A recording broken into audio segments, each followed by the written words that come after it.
कैसे हैं आप सब। उम्मीद करती हूँ आप लोग बेहद अच्छे होंगे। तो मैं यहाँ पर लेकर आई हूँ फूकाल लवर की स्टोरी। अगर कहानी पसंद आती लाइक करें और कमेंट करके मुझे जरूर बताएं। तो चलिए कहानी को शुरू करते हैं। प्रीति की गर्म सांस अक्स को बेकाबू कर रही थी। प्रीति कहती है, मुझे सोने दे प्लीज, मुझे कुछ अच्छा नहीं लग रहा। अक्स कहता है, तुम्हें मैंने मना किया था ना, बाहर मत जाओ। लेकिन नहीं, उस टाइकू ने छुआ तुम्हें, तुम्हारी मखमली जैसी पीठ पर हाथ रखा उसने, जिस पर सिर्फ मेरा हक है। ये सोच सोच अक्स को बहुत गुस्सा आ रहा था। लेकिन प्रीति कहती है, उन्होंने जानबूझकर नहीं छुआ है मुझे, ये आप भी अच्छी तरह से जानती हैं, और आपने कर तो लिया है जो आपको करना था। भले ही मेरी तबीयत बिगड़ जाए, आपको इससे कोई मतलब नहीं है। आपने मुझे उस पानी में नहलाया जो बिल्कुल बर्फ जैसा था। अक्स कहता है, चुप रहो बिल्कुल। प्रीति अब भी थर थर काँप रही थी। अक्स जैसे ही प्रीति के ऊपर नजर डालता है तो प्रीति को देखता है और उसे एहसास होता है कि उसने जो भी किया गलत किया। अक्स प्रीति को ऐसे कांपता देख रुक जाता है और उसे अपनी बाहों में ले जाकर सो जाता है और अपने जिस्म की गर्मी प्रीति को देने की कोशिश करता है, लेकिन कोई फायदा नहीं था, क्योंकि प्रीति को जुकाम हो गया था, जिसके रहते उसके बाहर की सर्दी तो मिटा दी जा सकती थी, लेकिन अंदर से जो ठंड उसको लग रही थी वो ठंड तेज बुखार आने का था। अक्स देखता है प्रीति अब भी ठीक नहीं हो रही है और उसके सिर पर अपना हाथ रख देखता है तो उसका सिर तप रहा था। प्रीति की आंखें बंद हो रही थी। अक्स कहता है, ओह माय गॉड, इसे तो तेज बुखार हो गया है। अब मैं क्या करूं? इस सब का जिम्मेदार मैं ही हूँ। मुझे डॉक्टर को बुलाना होगा। अक्स जल्दी से प्रीति को कपड़े पहना देता है और डॉक्टर को कॉल कर कहता है, जल्दी से डॉक्टर को भेजो और एक नर्स भी साथ में होनी चाहिए।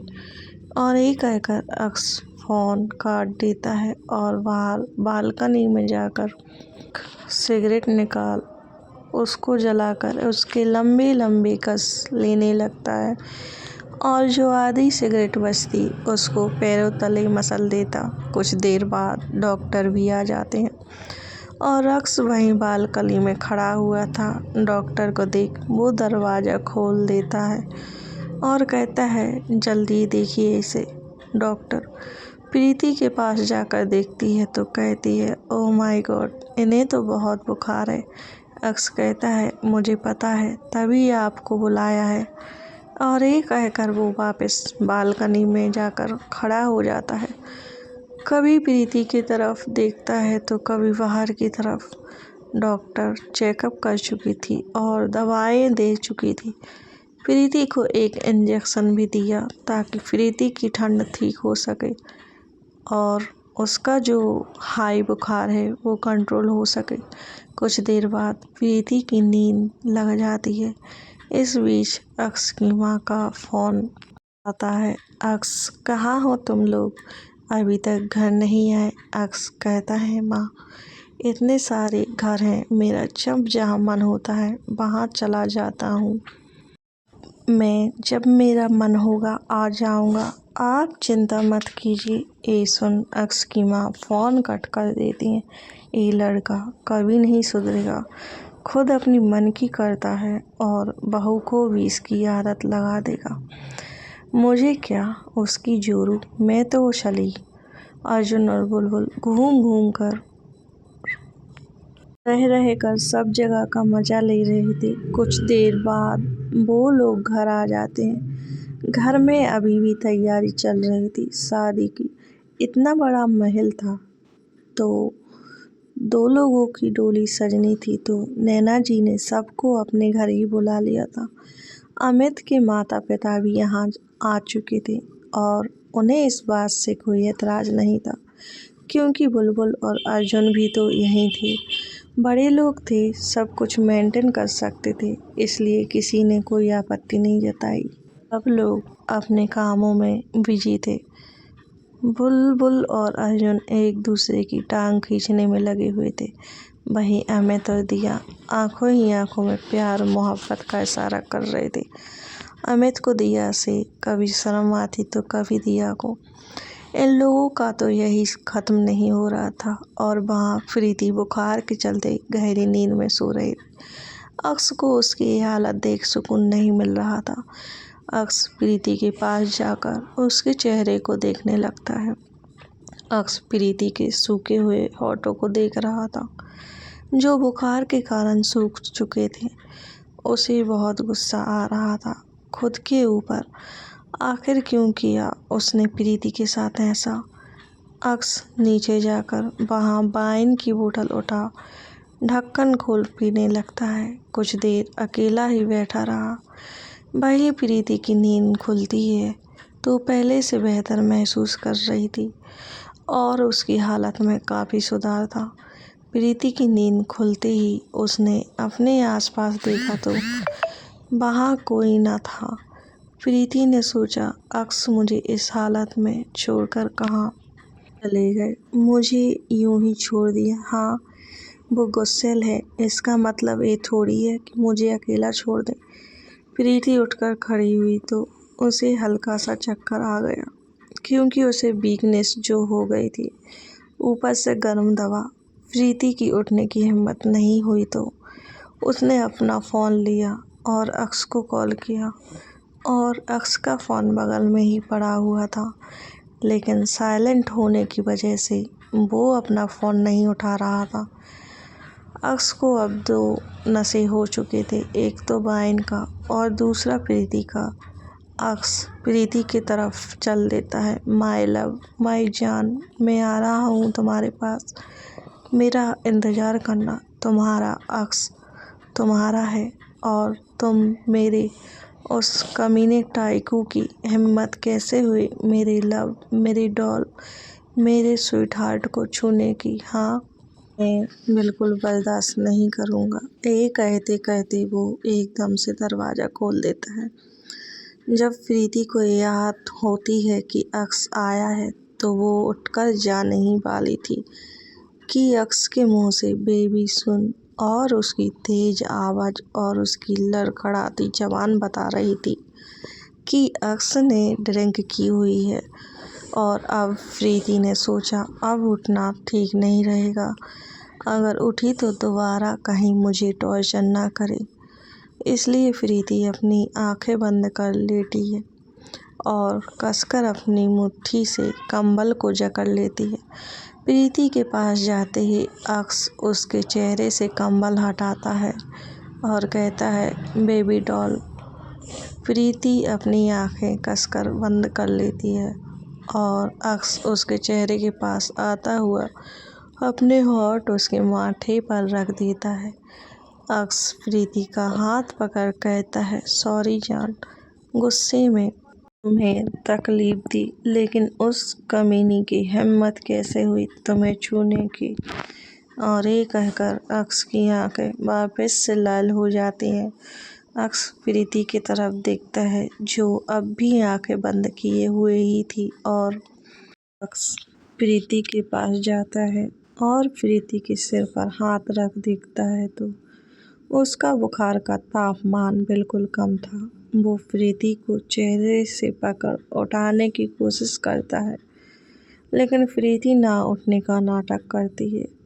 अक्स प्रीति से कहता है प्रीति उठो ना, तुम कब से सो रही हो, उठो, मुझे तुमसे बात करनी है, तुम्हें प्यार करना है, उठो डॉल, तुम कब से सो रही हो, अब तो रात भी हो चुकी है, उठो ना। प्रीति हल्की हल्की आंखें खोलती है तो अक्स उसे ही देख रहा था। प्रीति अक्स की तरफ देखती है और कुछ नहीं कहती। अक्स प्रीति को ही देखे जा रहा था और उसकी आंखों में डूबा जा रहा था और अपने होठ प्रीति के होठों पर टिका देता है और उसके ऊपर झपट जाता है। अक्स प्रीति को बेहद ही फोर्सफुली किस कर रहा था। अक्स प्रीति के दोनों हाथों को अपने हाथों से पकड़ कर रखे हुए था। प्रीति झटपटा रही थी, लेकिन अक्स के ऊपर हैंगओवर ज़्यादा था, इसीलिए वो कुछ नहीं कर सकी। अक्स की इस हरकत से प्रीति को बहुत गुस्सा आ रहा था, क्योंकि उसकी वो ड्रिंक की बदबू उसके मुंह में जा रही थी, जिससे उसे बहुत गुस्सा आ रहा था और चाहकर भी कुछ नहीं कर पा रही थी। अक्स की ये हरकत प्रीति को अक्स से दूर जाने के लिए मजबूर कर रही थी, लेकिन अक्स की बाजुओं में बहुत दम था। कुछ देर बाद अक्स जब अपना हाथ प्रीति के हाथ से हटाता है तो प्रीति जल्दी से अक्स को दूर कर देती है और हाँफते हुए कहती है, मेरे पास मत आना, दूर रहिए मुझसे, कितनी गंदी बदबू आ रही है आपसे, बदबूदार कहीं के, दूर रहिए। अक्स ये सुन गुस्सा हो जाता है और कहता है, क्या कहा तुमने, बदबूदार? प्रीति कहती है, मुझे आराम करने दीजिए, जाइए आप यहाँ से। अक्स प्रीति के दोनों हाथों को पकड़ लेता है और कहता है, तुम्हारा मतलब क्या है, जाऊँ यहाँ से मैं? पति हूँ तुम्हारा और मेरा, और तुम्हें मेरा हर टॉर्चर सहना होगा। अक्स की बात सुन प्रीति कहती है, बंद करिए अपना ड्रामा, अगर कोई मुझे छू लेता है तो आप मुझे टॉर्चर करेंगे। एक बात बताओ, इसमें मेरी क्या गलती? अगर उन्होंने मुझे छू लिया तो मेरी गलती है क्या? अगर वो मेरे साथ कभी कुछ गलत कर दे या कोई भी, तो क्या आप मुझे छोड़ देंगे? हाँ। ये सुन अक्स का हाथ प्रीति पर उठ जाता है। अक्स का हाथ बहुत हार्ड था, इसलिए प्रीति सहन नहीं कर पाई और वो वहीं बेहोश हो जाती है। एक तो वो बीमार और अक्स का उसे ऐसे मारना तो वो सहन नहीं कर पाई और एक ही चाटी में बेहोश हो गई। वो सीधा जाकर बिस्तर पर गिरी। अक्स प्रीति के ऊपर आकर उसका चेहरा पकड़ते हुए कहता है, तुम पर सिर्फ मेरा हक है, सिर्फ मेरा, समझी? अगर इसे किसी ने भी छूने की कोशिश की तो उसे मैं वही जलाकर राख कर दूंगा और तुम्हारे साथ कभी कोई कुछ गलत नहीं कर सकता, समझी? क्योंकि तुम्हें मैं हमेशा अपनी कैद में रखूंगा। प्रीति को अक्स की बात सुनाई देती, तब वो कुछ बोलती, लेकिन यहाँ तो प्रीति को होश ही नहीं। प्रीति को जवाब ना देता देख अक्स कहता है, प्रीति उठो, बात करो मुझसे, तुम ऐसे सो नहीं सकती, उठो, बार बार सो क्यों जाती हो? अब उसे कौन बताए कि नशे में उसी ने प्रीति को थापड़ लगा दिया, जो वो बेहोश हुई। कुछ देर अक्स प्रीति के सामने बैठकर प्रीति के मूर्छित चेहरे को बैठा बैठा ही निहारता रहता है। अक्स थोड़ी देर प्रीति को निहारने के बाद प्रीति के सीने पर सिर रख और एक हाथ उसके कमर में डालकर सो जाता है। क्योंकि प्रीति होश में नहीं थी, इसलिए वो सो जाना ही बेहतर समझता है। देर बाद प्रीति का भूख से हाल बेहाल हो रहा था। इतनी देर हो चुकी थी, उसने कुछ खाया तक नहीं था और अक्स भी उसे गुस्से में ले आया था। उसने भी एक बार नहीं सोचा कि गुस्सा दिखाने से पहले अपनी जान को खाना खिला दे। कैसा इंसान है ये, इसको सिर्फ इसका गुस्सा दिखता है। वहीं प्रीति नींद में ही कसमसा रही थी। उसका हाल इस समय बेहाल था। उसे अपने सीने पर भारीपन महसूस होता है। जब उसकी नींद खुलती है तो देखती है और लाइट ऑन है। उसकी आंखें सीधा ऊपर की तरफ जाती है तो उसकी नज़रें सामने छत की दीवार को पाती हैं। बाद में उसका हाथ अपने शरीर पर रखे भारी से सामान पर जाता है तो उसके हाथों में अक्स के बाल आ जाते हैं। वो अपनी आंखें नीचे करके देखती है तो अक्स का सिर उसके सीने पर था, हाथ उसकी कमर से लिपटा हुआ था। राजपूत मैंसन, सब लोग का काम वहाँ अब भी जारी था। रात के करीब 11 बज रहे थे, लेकिन थकावट खत्म ही नहीं हो रही थी। बुलबुल की आंखें भारी होने लगी थी, इसलिए वो सुमित्रा जी से कहती है, मुझे नींद आ रही है माँ, मैं जा रही हूँ, और ये कहकर वो चली जाती है। अर्जुन, जो घोड़े बेचकर सोफे पर ही सो गया था, अर्जुन तो सोफे पर ऐसे सो रहा था जैसे वो सोफा नहीं उसकी दुल्हन हो। बुलबुल तो कुछ बोल भी नहीं पा रही थी। उसे अपने से बड़ों का लिहाज ना होता तो अर्जुन के ऊपर उसको दबा कर बैठ जाती। बहन दिया और अमित ऊपर छत पर बालकनी में मौजूद थे और हाथों में हाथ लिए बातें कर रहे थे। अमित दिया से कहता है, जानती हो, मैंने कभी नहीं सोचा था मेरी शादी तुमसे होगी। मैंने तो ख्वाब किसी और के सजाए थे, लेकिन तुम मेरी जिंदगी में आ गई। अमित की बात सुन दिया अपना हाथ पीछे खींच लेती है और कहती है, कौन है वो? अमित को याद आता है कि अगर उसने दिया को बता दिया कि उसकी भाभी ही नहीं, उसकी बदनामी होगी। क्या ज़रूरत है इतना सच बोलने की? गलत फहमी होगी, आगे इन्हीं बातों का ताना मिलेगा। अमित मुस्कुरा देता है और जोर जोर से हंसने लगता है। दिया, मैं मजाक कर रहा था। मेरी ज़िंदगी में ऐसा कोई नहीं था। तुम ही वो लड़की हो जिससे मैं पूरे दिल से और मन से शादी करना चाहता हूँ। दिया कहती है, सच में? अमित कहता है, तुम्हारे दिल में तो नहीं है ना कोई और? दिया कहती है, हाँ था एक पागल सा लड़का, लेकिन अब नहीं। अमित कहता है, कौन था? दिया कहती है, जो हमारे घर में पिए है। पिए मतलब अर्जुन, बुलबुल का मंगेतर। दिया कहती है, हाँ, एक समय था जब मैं उससे शादी करना चाहती थी, लेकिन वो बुलबुल से प्यार कर बैठा तो मैंने ज़्यादा नहीं सोचा। जब वो मुझे प्यार नहीं करता तो मैं क्यों? इसलिए उन दोनों को खुश रहने का पूरा हक है। लेकिन तुम्हारी खुशी? दिया कहती है, जब आपको देखा तो मेरी खुशी आप में बस गई। अमित कहता है, सच कह रही हो? दिया कहती है। अमित दिया की कमर पर दोनों हाथ रख अपने करीब करते हुए कहता है, किस्मी। अमित की बात सुन दिया अपनी आंखें बड़ी बड़ी बड़ी कर लेती है और कहती, क्या? अमित कहता है, अगर तुम मुझे पसंद करती हो तो फिर करो मुझे किस। दिया शर्मा कर अपना हाथ अमित से छुड़ा लेती है और कहती है, ये आप क्या कह रहे हैं? कहता है, कुछ गलत तो नहीं किया ना? मैं तुम्हें तब से महसूस करना चाहता था जब से तुम्हारे होठ मेरे होठों से टकराए थे। तुम्हें वो दिन तो याद होगा ना जब हम आपस में टकराए थे? दिया शर्म के मारे अपने आप को दूसरी तरफ घुमा लेती है, जिससे उसकी पीठ अमित की तरफ थी। क्या हुआ दिया? तुम्हें नहीं पसंद तो मैं तुम्हें फोर्स नहीं करूँगा। तुम जाकर रेस्ट करो। मैं शादी तक तो रुक ही सकता हूँ।